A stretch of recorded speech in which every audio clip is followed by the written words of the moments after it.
If you're ready to take the hard work out of your next haircut, then keep on watching. I've got a really great tutorial coming right up for you.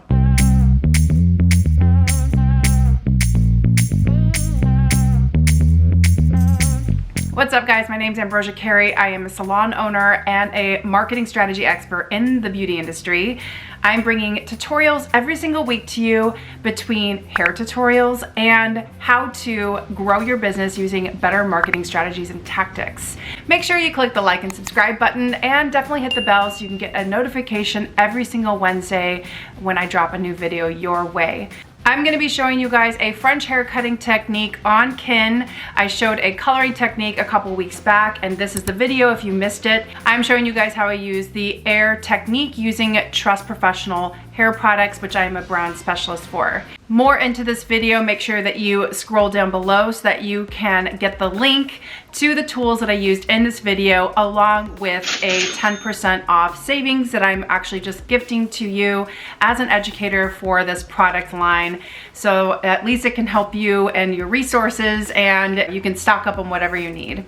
All right, so without further ado, let's go ahead and get started with this video. We are going to be starting out with the dry part of the haircut, and then I'll show you my finishing touches, some signature pieces that I like to add into this long layered cut. And please make sure you stay till the very end so that you can get another offer as well. We're going to start with the cut standing, but first I'm going to show you what shears I'm using. These are the Dry Cut Pros by Olivia Garden. They're a heavier, thicker steel, and they have a grooved blade on top, which helps to push the hair out. This eliminates from really harsh, blunt lines. I'm tapping all the hair into the comb before I actually go in and point cut, and I'm doing the entire bottom point cut, so that way it's a nice soft edge. This is nice because it's zero tension when I'm laying it on the comb like this. And once I'm finished with my point cutting and I've put all those grooves into it, I can now hold the hair a little bit more taut and go in and blunt out those edges just a tiny bit so that everything feels organized along the bottom. So I'm going to continue with that before I go over to the sides.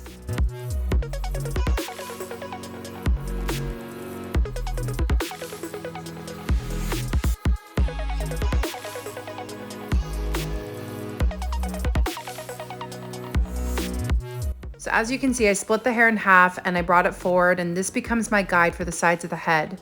I turn Kin's head to the side so that I can cut as close to her body as possible, and I'm actually going to be cutting on top of my hand this time. So I'm doing a blunt line first, and then I'm adding my texture in. The reason why I'm doing it opposite in the front is because there's less density in the front. So I'm going to create the blunt line first and then add my texture, and I'm going to make sure that everything blends in nicely before I go into her framework. I'm going to split the hair right on top of the ear and push the length out of the way while I cut her framework. And my shears are going to go straight to the ground, so the tip of the shear is pointed straight to the bottom, and I'm never closing the shear down all the way so it's nice and soft.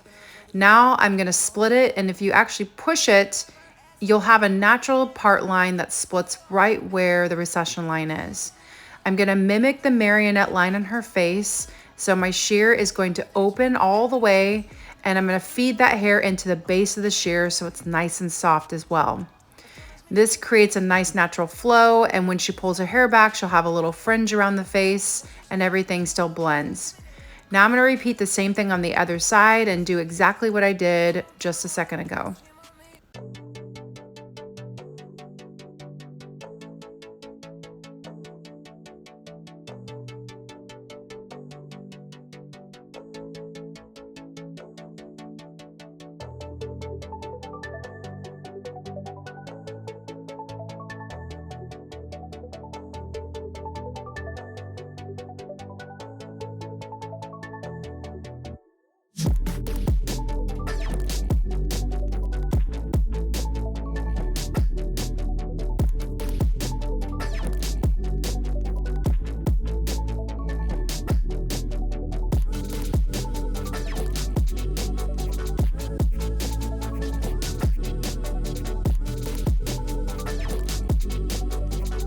Now that I finished the framework and perimeter, I had her sit down, and as you can see, my camera is a little out of frame, so I am dragging her hair down so you can at least see what I'm cutting Right now I'm cutting mesh in 2. So I'm only cutting 2 in French terms. That's in another video, so I'll show that to you in a second.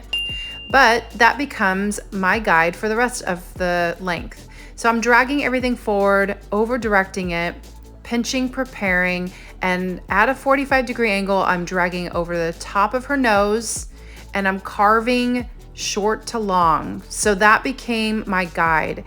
I'm connecting the framework, which is the short part, into the disconnected layer that I just created, which is the long piece. Now that I'm on the sides and I'm dragging all that forward, you can see I'm doing a pie section and dragging everything to the nose.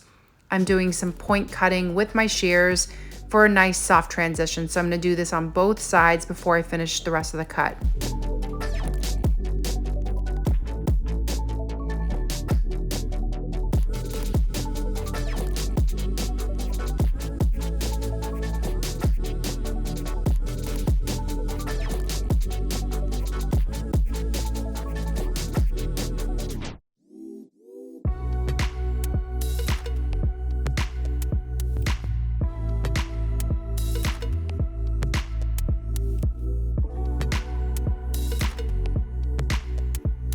This is the part I like to check for balance. I like to shake it and just see if anything stands out to me that I know I want to go back to later. I could see some weight points that I know I want to go back to, but I'm going to finish the back first. So this is exterior in 3. I'm bringing everything straight out, cutting exterior, and I am just following my guide all the way through from right to left, all through the back of the head since I just finished that front piece, and you'll see me connect it all together in just a moment.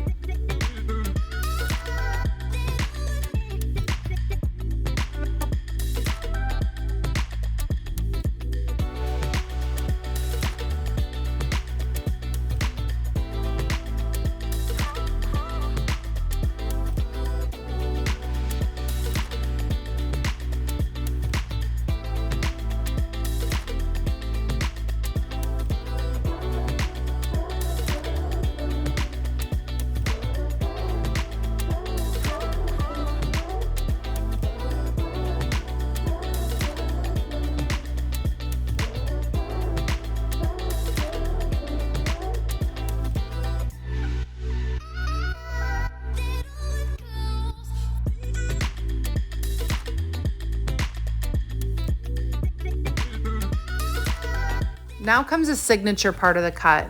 Ken's hair still feels a little heavy to me along the bottom, so I'm going to exaggerate that disconnected layer that I built before. I'm creating a horseshoe shaped section just through the crown of the head, and I'm gonna go ahead and divide this section in half before I take out some weight because of how thick it is right now. So I'm gonna slide that section out, take the top half, and remove the last couple of inches by point cutting through the very edges of that piece. And then I'm gonna go for balance after that before I go into the second half.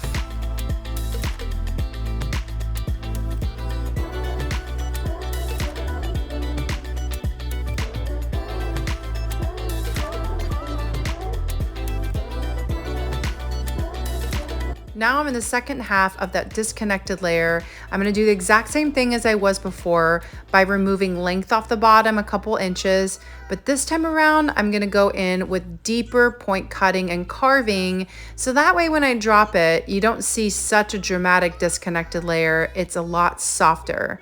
And I'm gonna show you here in a second, when I drop it down and shake it, you can see the disconnected layer, but it's not too obvious.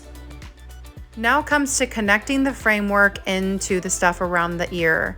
So I'm dragging everything forward and over directing, mimicking the shape of that framework and bridging the gap between length and framework from the front and through the sides of the ears. I'm going to do the exact same thing on the other side just to make sure that everything feels balanced. Again, over directing toward the face, mimicking the shape of that framework, and point cutting the length into the rest of her framework so it's soft and has a nice transition. Do you remember what I was saying earlier about her framework feeling a little heavy? So I'm actually going to take little corner notches, like triangle sections, going in with the Olivia Garden texturizing shears. I'm going to over direct it, but this time I'm cutting exterior.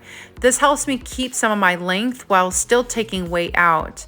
I am taking that corner out, so I'm completely changing the angle of the corner. And by doing that, that also takes out the weight that I need, because this is cut from the very top of the head, not from the inside of the carving that I did earlier with her framework. This feels good to me. Everything feels light and airy. So now I'm going to go ahead and curl it, and we're going to take a look at the finished results.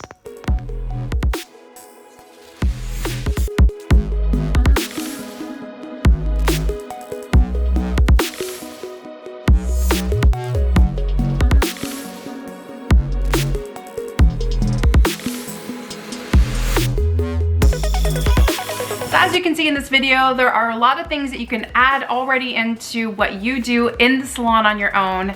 Try some of these techniques out. I would love to hear your feedback. Make sure you comment below if you want some more features in the future, or if you have any questions about some of the things that I offered to you.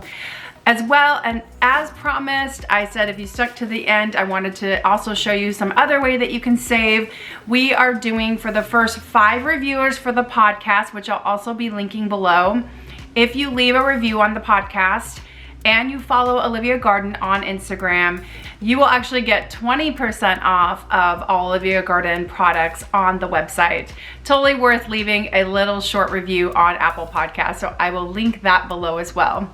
Thanks so much for hanging out with me, you guys, and as always, I'm here for you each step of the way. I will be offering you another tutorial next week, and we're going to be stepping back into the marketing side of the industry. I definitely want to hear from you whether or not you find more value in the hair videos or in the marketing videos, or if you want me to continue with doing both, I'm happy to do so as well. As 23 years in this industry, I definitely have a lot to pass on to you, and I want to make sure these videos are valuable to you. So until next week, guys, I will see you then. Signing out, and see you later.